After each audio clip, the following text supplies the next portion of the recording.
2 Israéliens tués, plusieurs blessés. C'est le bilan de 2 attaques au couteau perpétrées hier par des Palestiniens. Nouvel épisode de tension qui dure depuis des semaines. La 3e intifada est-elle en marche ? C'est la question qui fâche de 7h15 sur Europe 1. Question posée ce matin à la porte-parole de l'ambassade d'Israël en France. Bonjour Michal Philosophe. Bonjour. On parlait de ces attaques au couteau. Il y a aussi eu ces voitures béliers qui foncent sur des passants et puis ces heurts depuis plusieurs jours sur l'esplanade des mosquées à Jérusalem entre Palestiniens et police israélienne. La tension est très forte. Est-ce que vous avez le sentiment que la 3e intifada est déjà lancée ?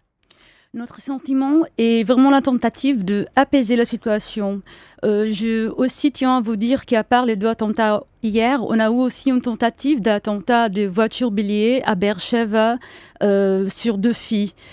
Donc nous, comme Benjamin Netanyahu a bien dit, nous appelons à apaiser la situation. Des attaques qui sont vraiment revendiquées par les djihadistes islamiques, c'est pas quelque chose que nous désirons en Israël en ce moment. Bien évidemment, mais est-ce que je repose ma question, est-ce que vous avez le sentiment qu'on est déjà vers quelque chose qui pourrait ressembler à une intifada ? Bon, les premières choses qu'on voit, oui, certes, ça peut être une intifada, mais nous ne désirons pas cela. Ce que nous désirons, c'est vraiment d'apaiser la situation. Qui est responsable pour vous de cette nouvelle poussée de violence ? Nous croyons que la lettre, par exemple, les condoléances que Monsieur le Président de l'autorité palestinienne, Abou Mazen, a envoyées aux familles des terroristes, ce n'est pas quelque chose qui apaise la situation. Au contraire, cela aggrave la situation.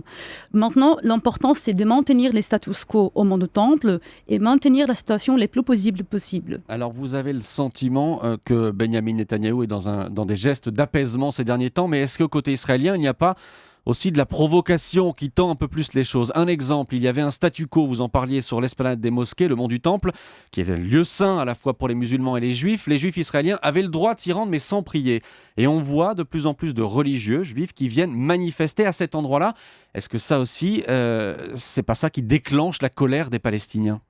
Je tiens tout d'abord notre fort attachement au status quo, à maintenir le status quo. Il ne faut surtout pas changer ça. Il faut pas changer cela.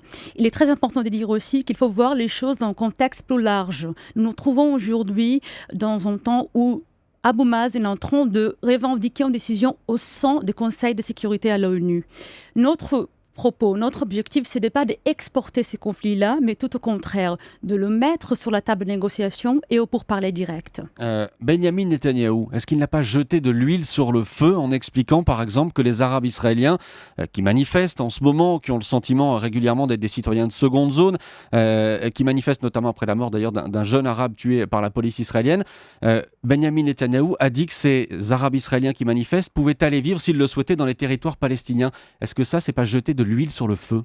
C'est surtout revendiquer notre État démocratique. Certes, nous sommes un État juif, tel qu'elle conçu par l'ONU, mais en même temps, nous sommes un État, justement pour les côtés démocratiques, qui respecte les 20% des minorités mais dans ces pays. Mais vous trouvez que c'est les respecter quand on leur dit « vous n'avez qu'à aller voir ailleurs et vivre ailleurs » ?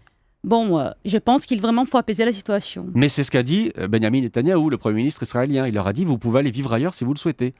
Je pense que c'est justement les côtés qu'on a en Israël, cette complexité justement, qui même les Arabes palestiniens ont parfois s'identifient avec la cause palestinienne. Et c'est justement à cause de cela qu'on voit justement ce qui se passe en Israël aujourd'hui. Malgré l'affection des Arabes israéliens, ils s'identifient au même temps avec les Palestiniens, mais en même temps vivent en Israël en plein droit. La colonisation, 1000 logements de plus annoncés dans 2 colonies juives il y a 2 semaines. Est-ce que ça aussi, c'est pas un obstacle de plus à la paix ?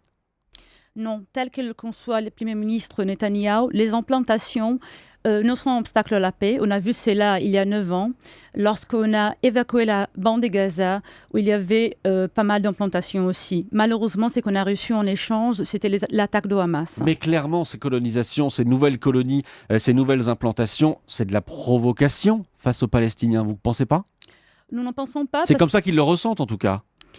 Nous ne pensons pas parce que nous croyons que tout doit être parlé de manière directe à travers les pourparlers et aussi les implantations, aussi Jérusalem, aussi tous les sujets les plus sensibles seront à la table de pourparlers. Une toute dernière question, Michal Philosophe. Je rappelle que vous êtes porte-parole de l'ambassade d'Israël en France. On est 10 ans, jour pour jour après la mort de Yasser Arafat. Quelle serait votre réaction si la France reconnaissait officiellement la Palestine ? Nous tenons vraiment notre relation avec la France. La France est un partenaire honnête et de confiance d'Israël. Nous croyons que cette initiative unilatérale porte préjudice au processus car il crée de l'espoir, car il crée de expectatives et avec cela des frustrations.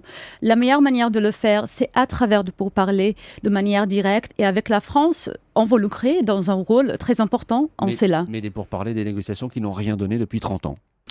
Mais on essaye toujours, il ne faut pas perdre l'espoir au Moyen-Orient. Merci Michal Philosophe, merci d'avoir été notre invité ce matin en direct sur Europe 1. Merci à vous.